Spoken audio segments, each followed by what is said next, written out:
Greeting me when I walk into the warehouse is the sight of Finn, soaking wet with a blanket draped over him, sitting on a chair and surrounded by the entire crew. I quickly tuck the box into my pocket. Finn's eyes drift to me and everyone follows his gaze, noticing me and falling silent. Finn crosses his arms and scowls. I stand there awkwardly for a moment and then clear my throat. "Oh, Finn, glad to see you made it back. I looked for you. Where were you? Good to see you're all right." I tried for a relieved expression, which isn't entirely false, but I don't fool anyone. "Save it, Lynn." Darren shoves his way to the front, and I mentally prepare myself for the verbal torture. Finn told us what happened. He got here not too long ago. He said you sent him off to return by himself, even though you know he's never done a loading day. He barely got here. Mixed looks are sent my way. Some are disapproving, a few angry. But mostly there are expressions of appreciation and amusement. I'm not the only one who questions Finn's value in the crew. Darren continues describing the twisted version of the day. Finn also told us how you put him and yourself in danger when the clear signs of a transfer appeared. And you stayed instead of accompanying him back. You deliberately sought out trouble and attention by remaining at the market. I gape at Darren and then glare at Finn. He shrinks back a little, but his frown stays in place. "That's not the whole story," I refute. "And even that part isn't right. Don't you think Finn would say anything to make himself look like the victim and me the wrongdoer?" I point at Finn, but Darren steps in front of him. "Why would he lie? What's there to hide? Besides, you still risked him," Darren says. Someone in the back mutters, "Not that there's much to risk." Finn whips his head around, trying to determine who spoke. Though out of the 35 crew members, there's no shortage of people who would make such a comment. "Did Finn tell you that the reason he was so concerned with leaving the market sooner was because he was tired and hungry and worried about getting wet by some non-existent rain?" I say. At that moment, it begins to rain. I glance at the drops of water running against the windows and wince. Finn gives me a smug look. "Okay, so not quite non-existent," I amend. "Anyway, if Finn told you everything that happened today, then you know that 2 people were killed during the transfer." Alarm murmurs spread through the group. "Killed? By who?" Someone I recognize, Sarah's brown curls demands. She leans on a crutch and hops forward a bit. "Where's the other one?" The transfer's mother was shot by one of the men that came to retrieve her child, but she put up a bit of a fight. Then a man was shot as well, but I don't know by who. I don't say why he was killed, or what really got the mother shot. I don't know how to explain the strange mark or the odd speech Vera's mother gave without sounding a tad delusional. But no one's ever killed in public except for relics or those accused of attacking the guards, another person in the back pipes up.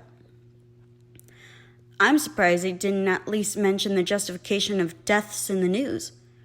Didn't you check the screen? I trail off as I look to where the screen usually is. No matter one's financial status, every household has a screen, mainly to ensure we all see the Crown's messages and newsreels. In the screen's place is a layer of dust outlining its shape and some frayed wires poking out of the wall. What happened? I stammer. For as long as I've been here, we've depended on the screen since any arrests or deaths are immediately covered on the newsreels. Many of us are wanted by the guards, and it eases me in a twisted sort of way that I'll know if one of the crew's in trouble by the reels. But by then it's usually too late to do anything but watch. It spasmed earlier and sparks shot out of the sides. Wes went to search for a replacement, Darren says offhandedly. So that's where Wes is. Darren wouldn't dare act so commandingly if Wes was present. Although Darren is a couple years older, Wes holds authority of the crew. What's important is what happened earlier today. Sarah directs the focus back to the issue of today's events. Lynn, were there any more deaths? Anything else strange? I bite my lip, unsure of whether or not to mention the smoke. Thinking back to Finn's reaction, how he didn't even see the rioting mass, I decide against it. Although it's strange he hasn't mentioned what he thought to be the moment a few of my screws were knocked loose. No, I finally say. It was just the 2 deaths. Still, a troubled silence falls over the crew. What if the 2 deaths are just the beginning? What if it's just the opening for more murders and all-out chaos? I doubt I'm the only one questioning what's to come as people share looks of concern and fear. I let the unsettling revelations sit with everyone and then speak. I sent Finn ahead because he's never done a job outside of the warehouse and occasionally at the Boar's Head. If he got caught in a transfer, he likely would have been in far worse situation than trying to come back alone. I risked myself and myself alone, and even that wasn't much of a threat. I've never been caught, and I don't plan to. I cross my arms and scan the room, daring one of them to counter. They don't. It's a confirmation of what I already know. I'm respected and well-liked by the whole crew, other than Finn and Darren, and they don't doubt me or my capabilities. That's what helped me up. Finn couldn't wait for me to come, so he left. That's his decision and not my fault. I tried looking for Finn, but eventually curfew neared and I don't have a pass yet, so I had no choice but to return. Everyone glares at Finn. He looks around nervously and then nudges Darren forward. Darren coughs and straightens his spine. Well, whatever happened today, you still left Finn alone. I open my mouth to argue, but he holds up one infuriating hand, and I have the flitting fantasy of breaking it. And you know the rules, Lynn. You know the consequences.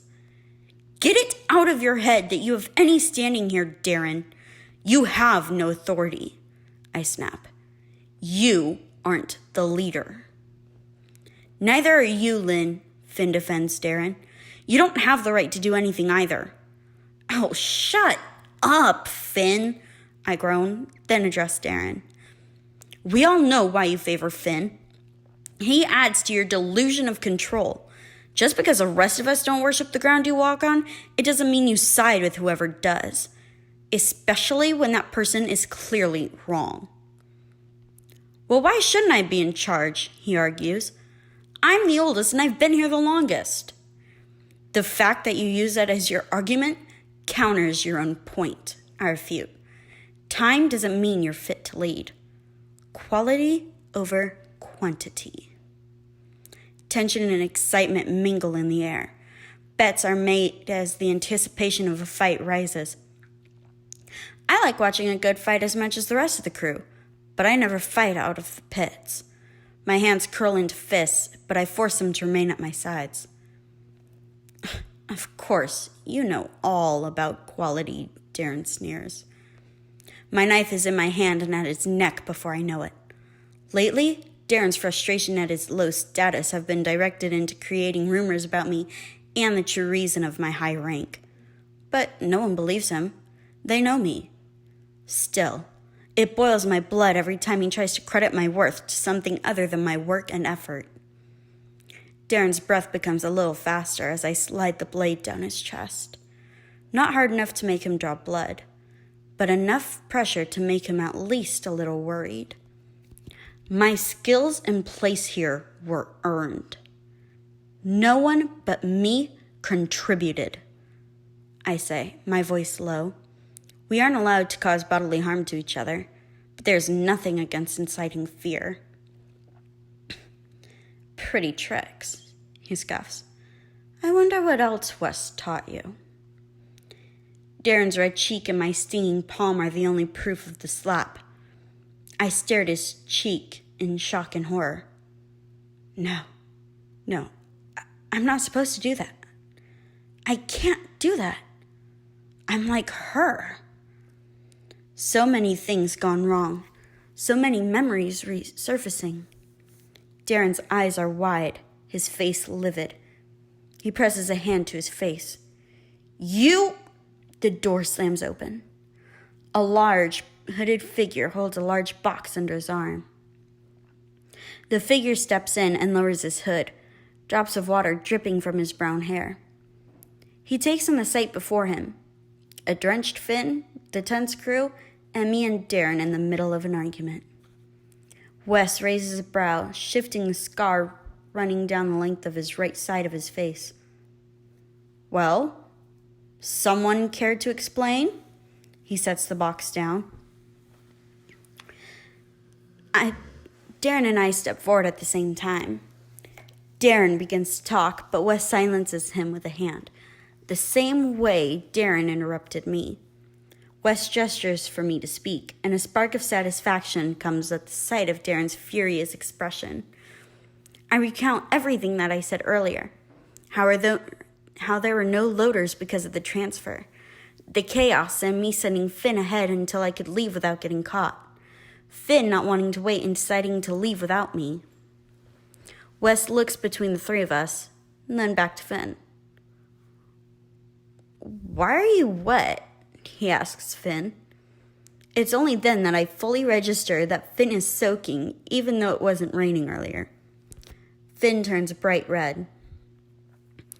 I ended up at the wrong side of the pasture and fell into the lake, he mumbles. There are some barely concealed laughs, and I don't even try to hide my own. Finn glares at me, but it doesn't stop me. Wes doesn't pay attention to the laughs. Finn, as this was your first and last loading day, you won't be in trouble for panicking and leaving Finn. Finn releases a relieved breath. However, you will be punished for lying about the truth of the events and painting yourself as the victim. It wasn't entirely a lie, Finn splutters. It was all just so confusing and overwhelming. And Lynn left me alone for so long on my own. Once again, he tries to deflect the blame onto me. Wes steadies him. You don't win yourself any points by sounding helpless. You and everyone else are here because you contribute. And you didn't know what actually happened throughout the day and gave an unfair account. There may be a time when you may not know what else there might have been, and your misinformation could lead to something worse than just a simple mix-up. Finn pales slightly. Wes isn't wrong, though. One missing detail in guard rotations or lockdown timings or transfer retrievals could end up with someone arrested or the warehouse being uncovered. You have 1 week in the Boar's Head. You can be here for a few hours in the afternoons during the lulls, but otherwise you are to spend your time in the tavern. And you're in charge of the bathrooms there. Wes finishes with Finn and turns to me. At 23, and tall enough that he only has to raise his hand to touch the high ceiling, Wes towers over me. The day I became a part of the crew is still fresh in my mind. Years later. A few months after joining, I realized that if I allowed something like height or size to intimidate me, I'd never have any respect for myself or any of the others. I lift my chin. Lynn, while your delay wasn't completely in your hands, you still should have thought your decisions through. Hold on. I already know where this is heading. In no way is it right that I should be punished. You have no idea what it was like today. How do you know? I have connections with the guards. You know this. It's how we get out passes. I know what went down. No, he doesn't. He doesn't know about the smoke. Otherwise, he definitely would have mentioned it. Then you know it was chaos. You know about the 2 dead after the transfer. It was a stampede even before the retrieval. The transfer's powers acted against her and people panicked. They were running all over the place to leave the... I'm hit with the sudden realization that people left the marketplace right before the transfer. They were able to leave. Even though there's always supposed to be a lockdown. But there wasn't a lockdown. In fact, after the smoke disappeared, the number of guards dwindled. No wonder I escaped without even seeing a guard. My mind was still on the transfer and the deaths and so much more that I didn't even notice the lack of security. Wes doesn't miss it either. What do you mean people left the market? There should have been a lockdown to make sure the transfer doesn't leave the area. I blink. I don't know. Everything was off today. There was an issue with the Aurelian that came right before the transfer, and one of the guards. I didn't see the Aurelian after that, unless it was the boy I ran into after the transfer. I don't think it was him, though. The voice was much different, but it could have been altered with air manipulation. I didn't hear anything from the guards today. I can usually count on one of them to slip up and mention something about changes in their routines or unusual orders. Wes considers the situation and then shakes his head. There's something else we're missing, but I don't know what. The guards will likely be in the tavern tonight, though. They're always there. They'll get drunk and will probably say something that might be able to explain what happened. We'll see tonight.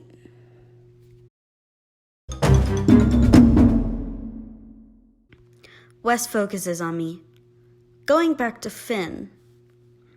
Lynn, it was his first time, and your dislike of Finn isn't exactly a secret. Are you saying that I left him behind on purpose? I say incredulously. I'm saying that your concern for Finn is lessened by your disapproval of his being in the crew, and that may have affected how pressed you felt to find him. That's not true. Maybe a little true. I brush the thought aside. Besides, even if I did do it purposefully, it's not as if he has a significant part here. We're not an angelic crew, Lynn, but we watch each other's backs. You know the rules. Unless you sell us out or kill one of your own, as long as you have a role, you're in. As leader, I have to enforce those rules. Everyone here pulls their weight. Wes pauses. And you did bring Amora along with you, and that affects us, especially now that she's in no state to be of use. Don't you dare, I growl. She's helped you and countless others all over Dilla. I do enough for both of us and more. I'm one of the biggest contributors in the pits, and you know it. That's why you're second in command. He regards me coolly. Only the ones who prove they deserve that much power and say receive it. All I mean is we keep Amora and watch for her because she's a part of the crew. Just like Finn. Darren steps forward. Speaking of punishments, Lynn slapped me. I glance down at my hand and barely repress a shudder. I'm not supposed to. I'm not supposed to. I broke the rule. I'm not supposed to. Sarah yanks Darren back, surprisingly strong with a broken leg and leaning on a crutch. Don't blame her, Wes. Darren deserved it. If she didn't do it, I would have. Around the room, there are murmurs of agreement and hostile looks directed at Darren. His claims about Wes and I are severe show of disrespect. We hold the highest positions without any objections or disapproval, voiced besides Darren and the occasional Finn. Not a single person tolerates the kind of behavior Darren has been guilty of lately. Wes nods at Sarah. He doesn't ask what Darren said, He never needs details of offenses, just enough to know if it was justified. You provoked her, she reacted. You're even. Wes turns to me.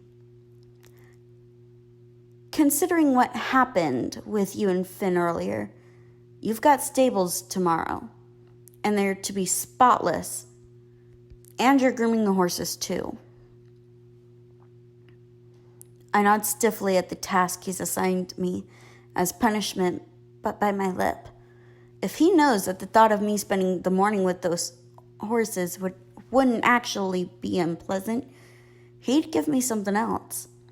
My annoyance is fueled by the fact that I'm required to do so as a consequence for that weasel's cowardly behavior. It's the end of the week, everyone. You know what that means. Pits night. We live in 1 hour. Wes dismisses the crew. He looks at me, his expression showing he already knows what I'm about to ask. How is she? Not good, he says. Kay's been with her since I left. Go see her now. You've got an hour. I don't expect Wes to allow me more time than the others, or skip tonight for the 4th week in a row. Despite my rank, I'm the same as everyone else. As is he. I take the 1 steps 2 at a time. Out of the 5 upper stories for bedrooms and offices and such, I stop at the 1st floor where I'm assigned. Sprinting down the dim passage, I slow down at the room at the end of the hall and gently open the door. Gazing at the 4 empty spaces where beds used to be, my eyes land on the single one remaining. Sitting perpendicular to the bed is the chair where most of the past few months' nights have been spent. Currently, Kea occupies the seat. A few firelit lanterns dot the room. The regular ceiling lights have been deemed too harsh. A lamp rests on the small table beside Kea as she administers medicine to the woman on the bed. Kea doesn't seem to notice me when I come up next to her. She caps off the bottle of the medication and sets it on the table. Kea stands and looks at me, her gray eyes troubled. She tucks a lock of sleek raven hair that she refuses to put up behind her ear. Kara. My eyes flick to the door I left open, ensuring no one's there. Kea is one of the few who know my real name. Or at least the full version. I've never been able to tell anyone else. It just doesn't feel right. She steps away from the bed, allowing me to edge closer to it. Nona? I whisper. The old woman doesn't open her eyes. I glance at Kea, hoping for an uplifting update, but she shakes her head. She's been like this all day. She wakes up for a few minutes, but she's unresponsive. She'll take down food and water, but doesn't do much except for stare at the wall. She sleeps more than usual these days, so maybe her body is trying to recover. Otherwise, I really don't know. She's been sick for a few months now, I say softly. Since the end of winter. I think back to the day when Nona became sick. It was a loading day, and the snow had begun to melt. I opened the door to Wes standing by it. He was waiting for me. I remember him telling me that Kea needed me for something urgent upstairs. I bolted up to our room and found Nona on the ground. Kea was kneeling beside her with tears in her eyes. She had told Wes not to move Nona until I got there. The 2 of us lifted Nona into bed. The fear and worry I felt that day as I watched her fall in and out of consciousness has barely dulled. She had fevers that continued to rage every few days, and strange welts that have yet to fade appear on her body. The beds were removed in the worries that Nona's sickness was contagious. Even after we determined it wasn't, we didn't bring the beds back in. There's a knock, and Kay and I turn. Wes leans against the doorway. I came to see how Amora was doing. Anything? Nothing. The answer kills me. Damn. Nona means something to us, too. It's hard to forget the day I first came to the crew 4 years ago, barely convincing them to allow Nona in with me. Wes was in a dark place. It was hard to overlook the fresh gash on his face, and it didn't look good. I don't know what happened to him or what he was going through, but somehow Nona got through to him. She cleaned and tended to the slash in his face, and it faded into his trademark scar. She tried to talk with him, despite his initial reluctance. Eventually, he came to her and they had more closed-door discussions. Little by little, Wes's rough and frightening demeanor chipped away, and he became more approachable. Kea, can I talk to you for a few minutes? Wes asked hesitantly. A hint of red creeps up his neck, and it's an unusual sight. Wes, nervous and embarrassed? Kea glances at Nona, then at me. I push her forward. Go. She seems fine for now. I'll yell if I need you. She nods and follows Wes out the door. I sink into the chair. With a start, I realize that it's no longer the hard wooden seat that I've sat in for hours through the night. It's been switched to a softer, relatively comfortable chair. When did that happen? I study Nona's face. It's easy to see she was beautiful when she was young, high cheekbones still prominent beneath the wrinkled skin. The corner of her ever-smiling lips tilt upwards even in sleep, hinting at her easy grin. I don't see much of her brown eyes anymore, the same color as the hazelnut brownies she used to bake. Nona's eyes were bright and kind. Now, in the rare moments she's awake, her eyes are dull and lifeless. It's terrifying. Her white hair has come undone from its braided crown. From the moment I met Nona, back when streaks of flaming red shot through her white hair, she had always worn the same braid. In the occasional moments she let it fall, her hair fell in straight, long locks that have never thinned, despite her age. Since the day she's fallen sick, I've taken it upon myself to keep her hair as she always did. I can't bear to see another part of her fade away, even if it's something as simple as her hair. As I plait, a memory that's recurred many times since Nona's bedridden services. Nona found me days after I had left the orphanage. I'd barely eaten anything since then, only what meager scraps I could find in the trash. I lived in a small crate off the side of the road, with many of the wooden planks broken off. I remember the pouring rain that day, and how the water pummeled me through the openings of the crate.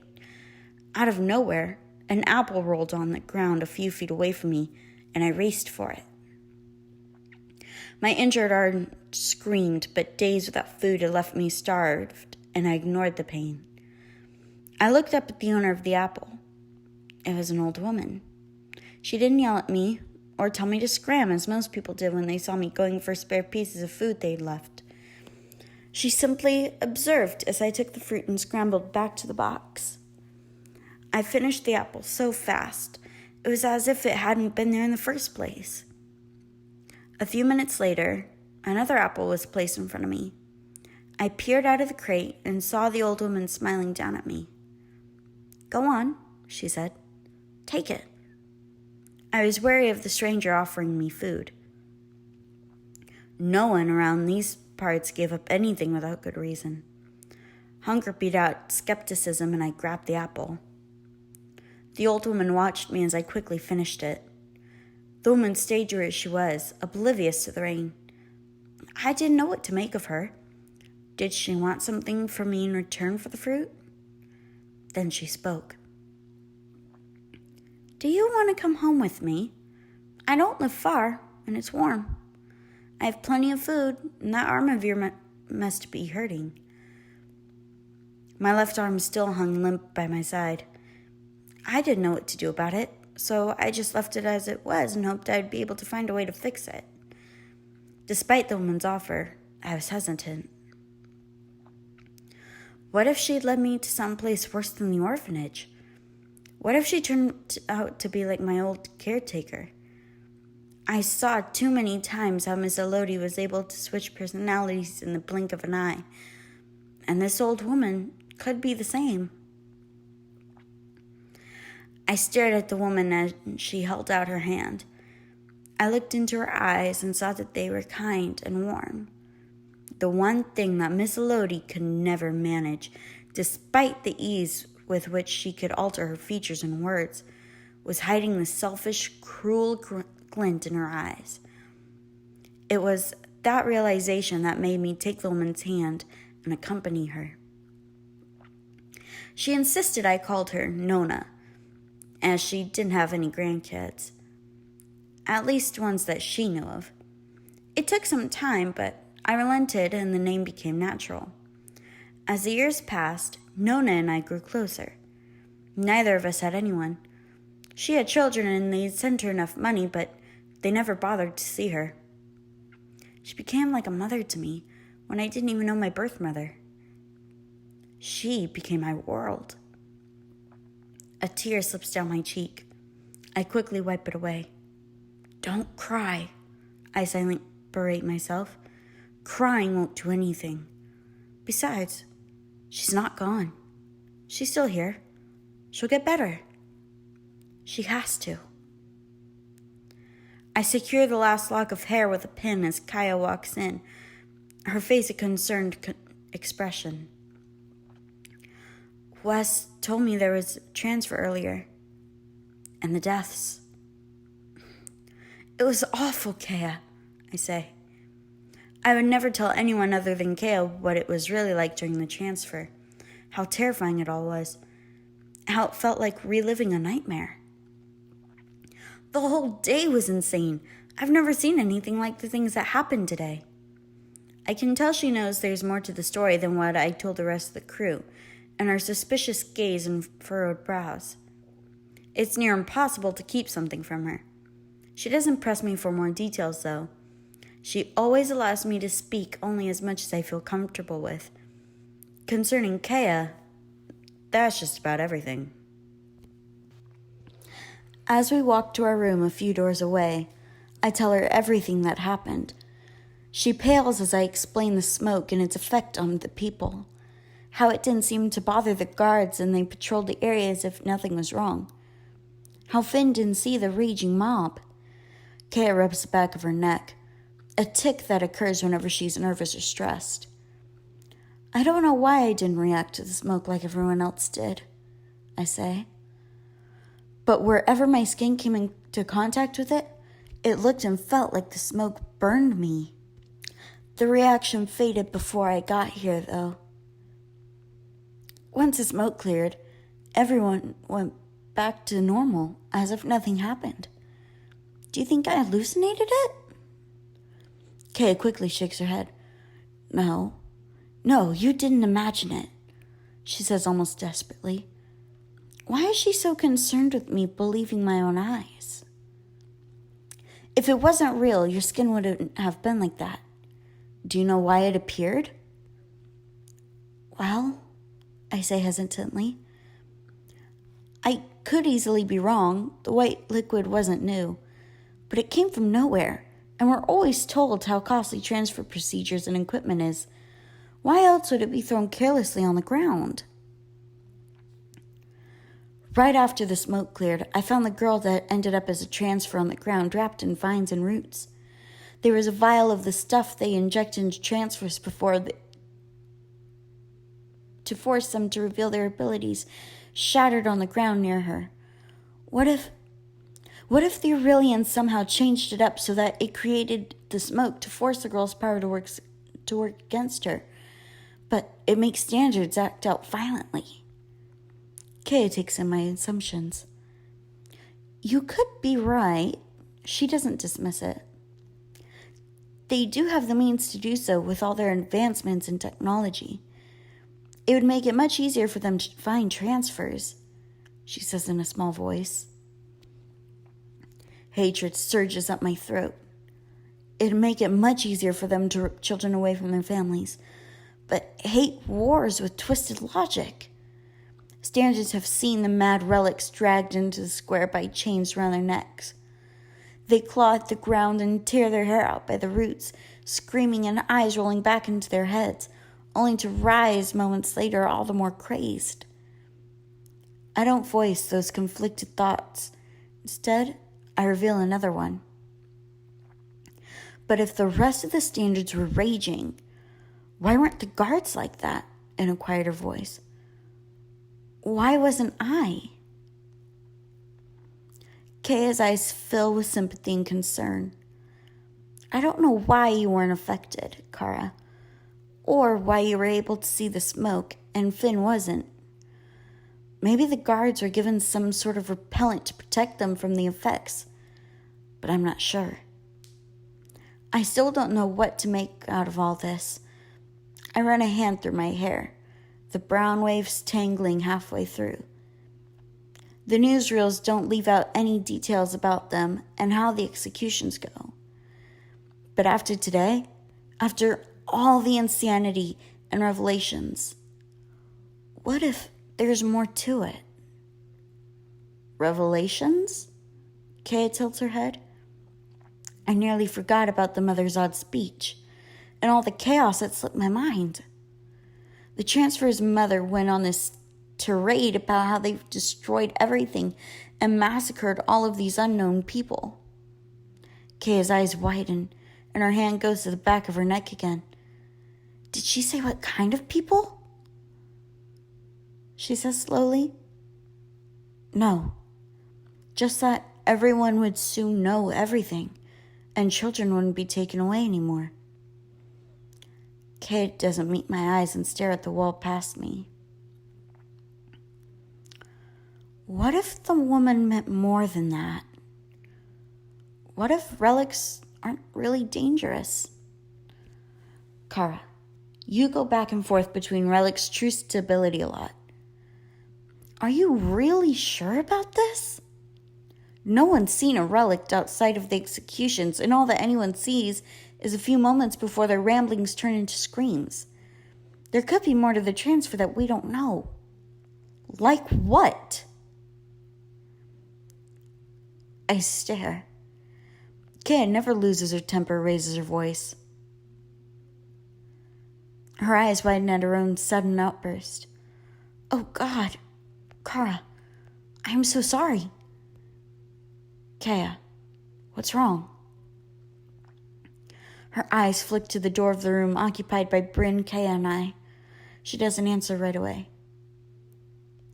It's Bryn, she says softly. I grab her arm. What is it? Is she hurt? There's... She stumbles over the words. It's better if I show you, she finally says. Kaya's hands perform a knocking sequence. Since when has she done that? Then there's the telling sound of the door unlocking. I frown. We never locked the door. The knob turns and the door swings open to Kaya's sister. Kara! Bryn squeals and wraps her arms around my legs. I smile and bend down to hug her. Bryn is all that's left of Kaya's family after they were attacked while traveling to Dela a few years ago. I reach into my pocket and take out the black box I got from Old Man Rowe. Do you know what day it is? My birthday! She crows. That's right. And what do people get on their birthdays? Bryn scrunches her face in thought. Then she brightens. A zebra! I pause. Wait, what? A zebra? I look up at Kaya. What kind of bucks have you been showing her? I accuse. Kaya raises her hands and surrenders. Don't look at me. The only zebras I've shown her here are in that animal book. I look back to Bryn. No, not a zebra. A present. A present that's a zebra! She cheers. What? Okay, I'm officially taking charge of the people and books you're around. I can't help but laugh at her imagination. It's no zebra, but hopefully it's not too bad. I open the box and lift the bracelet. Kay gasps, as does Bryn. I take Bryn's arm and fasten the bracelet around her wrist. Kay crouches beside me and angles her sister's wrist, studying the charm. It's beautiful, she breathes.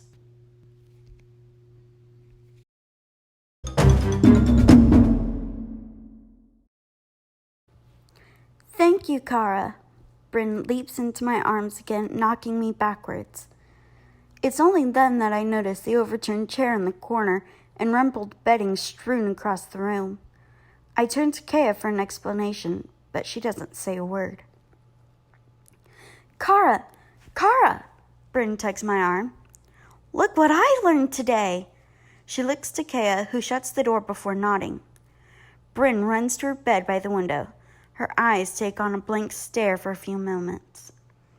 All I can feel is the dread manifesting throughout my body. Then, the air in the room shifts ever so slightly, and the only thing I'm capable of thinking is, no. No, please, no. A breeze slips through my hair, but the only window in the room is closed, and fear clenches me. Kaya watches her sister solemnly as a phantom wind tussles Bryn's black hair. She laughs in delight, and her joy for her power only makes everything all the more terrifying. She has no idea that something so incredible isn't meant for her, and can only mean a fleeting life of agony and misery. Echoes of the past ring of another time in another sector, where another young life was snuffed out in mere minutes. Every transfer I've so much as heard of flashes in my mind. I grab Kaya's arm. No, I whisper, begging for her to say the sight before my eyes isn't real and it's some sort of elaborate trick. Begging for Bryn to stop and rip away her power before someone else can snatch away the rest of her years. But Kaya doesn't move. A tear drips from her lashes. Watching the air weakly altered to the little girl's manipulations, a rush of resolve hardens me. Even if relics truly do go mad from their powers, Bryn won't become a transfer. I won't let her. I refuse to allow another child's life to end before they take their last breath. We'll figure this out, Kaya, I promised. Kaya turns to me, despair written on her face. How? She's so young. She won't understand how dangerous it is for her to use her powers, even in privacy. She'll let it slip, and the king's men always manage to find transfers. No matter how well they're hidden or locked away the powers are, they're eventually found. Whether it be as a transfer or a relic, their lives are still as good as gone. We'll keep her safe, I say firmly. We'll find out a way to keep her powers from overtaking her mind. She won't be taken away. I swear. She must see the determination in my eyes because she nods. We observe Bryn a little while longer until someone taps at the door. The sound startles Bryn, causing her to lose control over the air. Kaya pokes her head out, and Wes speaks outside. Hour's up, he says. Time to go. Kaya's head bobs. Sure, she says in a falsely calm voice. She trips over my name, and I wince. Lynn and I will be down in a few minutes. She shuts the door and leans against it. Sorry, she says. I've never messed up. It's just Bryn's situation has me out of it. It's fine, I say. You know, you could charm him into giving us more than a few minutes, she blushes. Wait, if you're going to the Boar's Head, who's staying with Bryn and Nona? Sarah is. After her break from last week's fight, she can't go out. She won't be too happy about that, I guess. Even injured, she's not going to want to miss a pits night. But I'm not worried. Sarah's trustworthy. She never asks too many questions, and though she prefers to be in the action, she can be counted on to do anything. I look to Bryn, who tries to regain her grip on the air. The sight has me nearly breaking out in a cold sweat. Out of the corner of my eye, Kaya doesn't look much better, either. I walk over to Bryn and kneel to her height. Bryn, I say. She doesn't seem to hear me, her eyes focused on the empty space before her.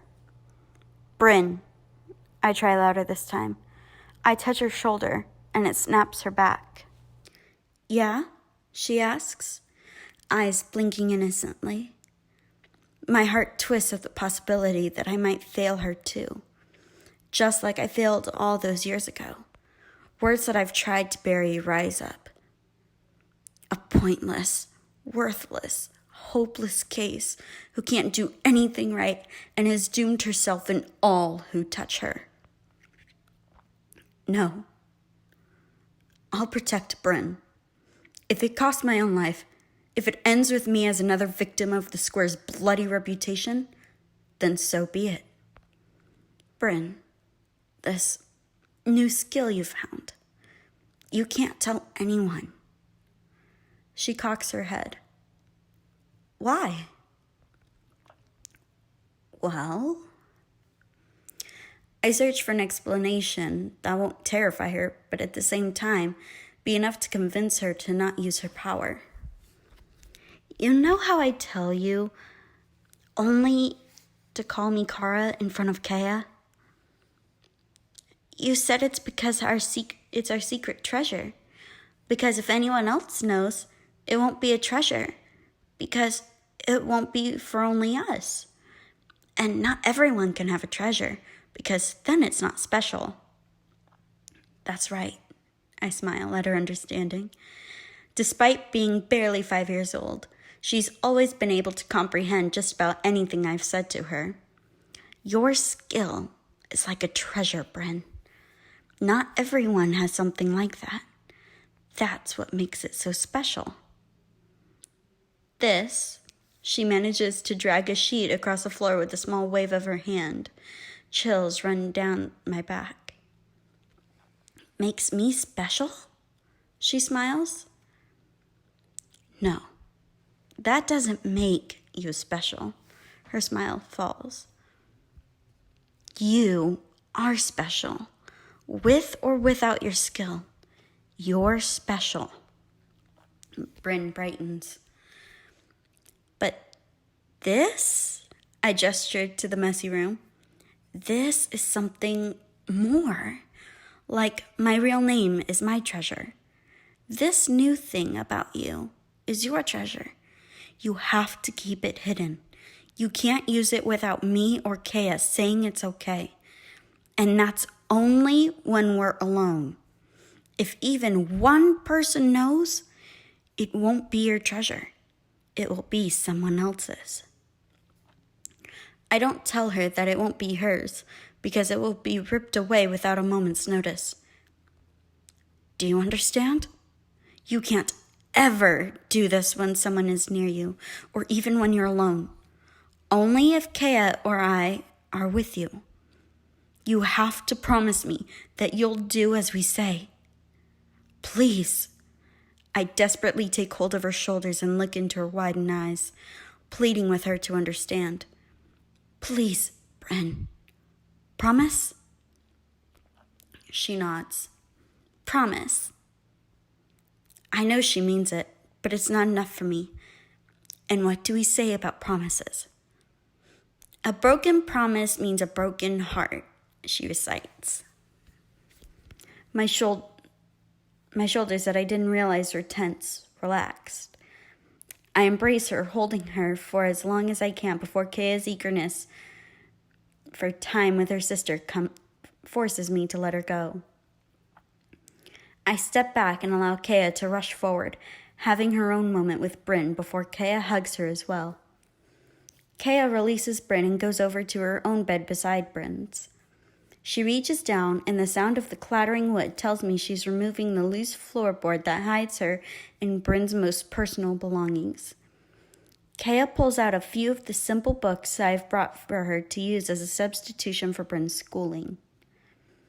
The books are also used to keep Bryn occupied when neither Kaya nor I can skip a week at the pits and she's left alone. Not that she minds. No matter how many times Bryn pores over the pages, she never fails to be entertained by them. Bryn. Kaya comes over to Bryn and I and crouches in front of her sister. Cara and I won't be here tonight. We have to leave in a few minutes for work. Again? Bryn says in a disappointed voice.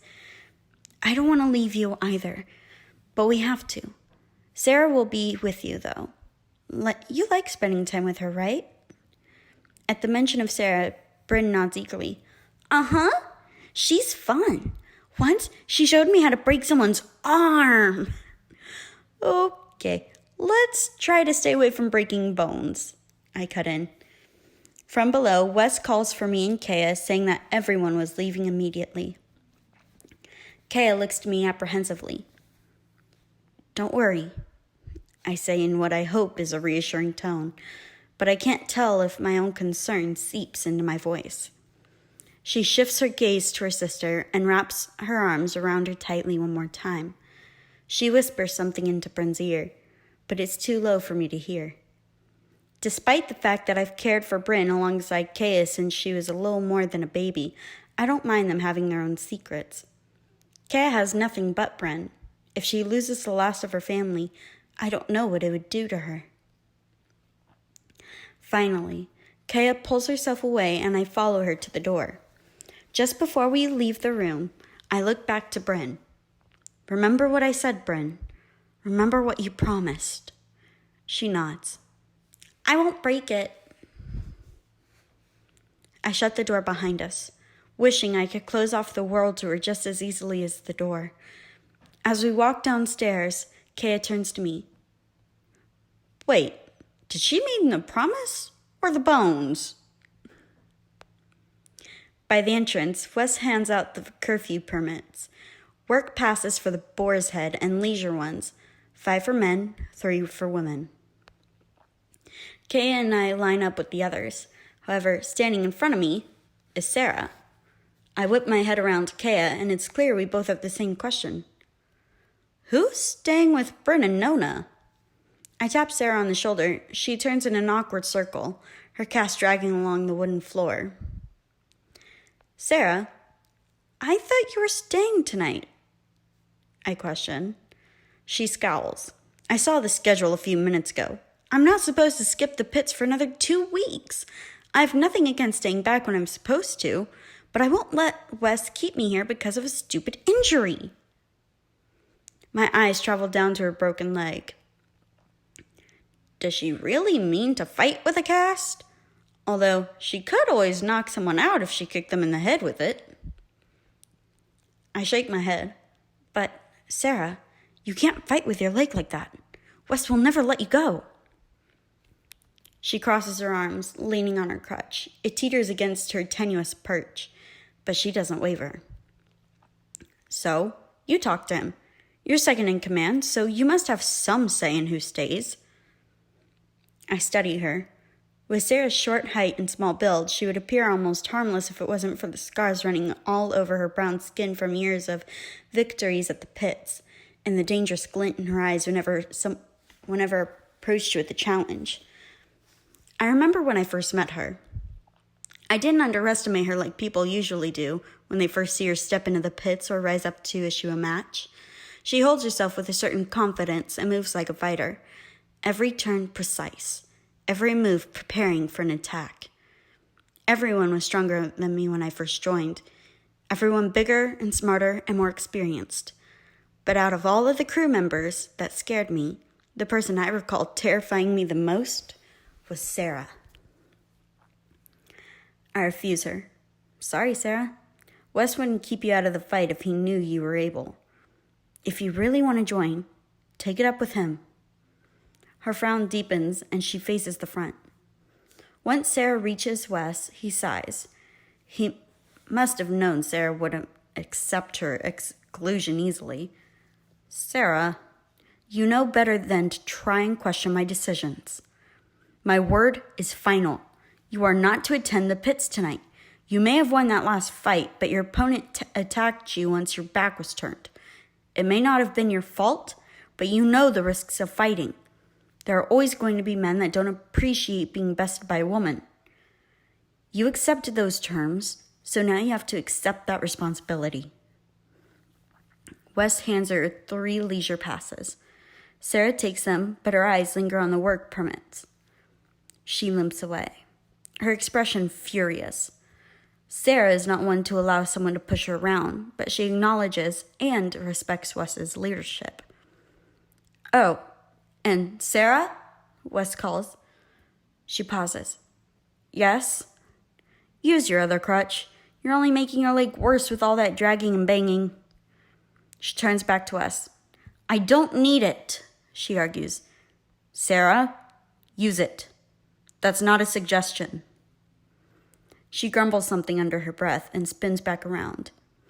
Wes runs a hand through his hair and faces me. He hands me the work permit, but not the leisure. Come on, I throw up my arms. Just give me the leisure ones. It's not like I'll go running off through the night looking for trouble. He raises a brow. You don't need a pass for that. He refers to the night I led the guards on a false chase a few winters ago. You're breaking laws just by having these. I raise up the work pass. You're really going to follow the 18-year minimum? We may be a group of criminals, but there's a valid reason for the age limit. Would you give a reckless young person permission to run through the night? I'm not reckless, I argue. Wes gives me a skeptical look. I look at Kaya for a vote of confidence, but all I get in return is the same expression as Wes. Oh, come on! Lynn, you get the work pass because the bets always peak when they concern you. Also, a guard won't pay much attention to a work permit pinned to you than they would a leisure one. They won't risk affecting dock workers or tavern employees' shifts. Leisure passes are easier to buy on the black market, so there's more reason to stop anyone suspicious. And you know more than anyone how you're a pretty big target to the guards. I roll my eyes at the same precautions as he recites whenever I try to reason for a leisure permit. Kaya takes my place to receive her work and leisure passes. Her hands brush Wes's, and a hint of pink touches her skin. We step aside as Wes distributes the remaining permits. You could give me one of yours, you know. Wasn't too long ago when you were in my position. Come on, Lynn, she says, using the same name as the rest of the crew while people brush past us. You know I can't do that. I glance down at the pass she pins to her shirt, the alias printed on large bold letters. Of all the synonyms Wes could have chosen for your leisure permits, he picks that? It's hard enough for him to fool the guards into letting him pass with this many permits. I'm sure the last thing on his mind is coming up with a nice fake name for everyone, she defends. Trust me, I scoff. You're far from the last thing on his mind, Corey, I tease. Her face turns bright red, even though she tells me just about everything between her and Wes. Laugh as much as you like. I still have the leisure passes. I look at my nameless work permit. If not having leisure passes means my work permit is spared from Wes's awful names, I'll make sure to never take one. Kaya laughs, and as Wes finishes with the permits, his hand hits the wall behind him. The noise ceases. Okay, everyone. I know today was troubling to say the least. Just because we're still heading to the tavern doesn't mean everything will be back to normal. From now on, no one is to travel in less than groups of 3 at night, whether you are going out with a work or leisure permit. Daytime outings are to be in pairs. We will continue with our schedules and tasks as usual, but you are all required to keep an eye out and keep from drawing attention to yourselves. Up in the tavern, try to linger around the guards' tables and pick up whatever information you can. Even if you feel it's worthless, the smallest detail could save you. Down in the pits, there's not much to say other than continuing to make sure not to draw any of the guards down there. Wes examines the crew, minus Sarah, looking for any sign of confusion or misunderstanding. No one shows any concerning behavior other than Finn sulking in the back. Kea follows my glare to him. I still think he should have to sleep in the tavern for an extra week, and Darren should join him. Her voice has an angry edge at the mention of Darren. Someone must have told Wes what Darren said, and he never keeps anything from Kea. The reminder of Darren makes me look down at my hand again. You hit someone because of your temper. You hit someone for no reason other than their words. You're just like her. I try my best to expel the thoughts, but a shiver crawls down my back. No matter how much I attempt to distance myself from the actions of the past, they just keep creeping back to me. What if that one slap of anger is just the beginning to becoming just like Mrs. Elodie? Simply the thought of the woman is enough to send a shudder through me, too strong for me to try and hold back. Kea doesn't miss it. Kara? Her voice is too low for anyone to hear. Kara, are you all right? Let's move out, Wes orders. Trios are formed as everyone leaves. Wes makes his way towards us, leaving it impossible for me to explain without him overhearing. I'll tell you later, I whisper. She sees Wes coming and gives a slight nod. Lynn, as second, it'd be best for the three of us to head out together. I cross my arms. Really? And here I thought I was a reckless child. Unless... I purposefully glance from him to Kea. There's another reason for this grouping, I ask innocently. The sight of their flushing faces is more than enough confirmation, even though I didn't need it. Let's go. I walk to the door, leaving the two of them to follow. I don't know about you two, but I've got some gambling to do.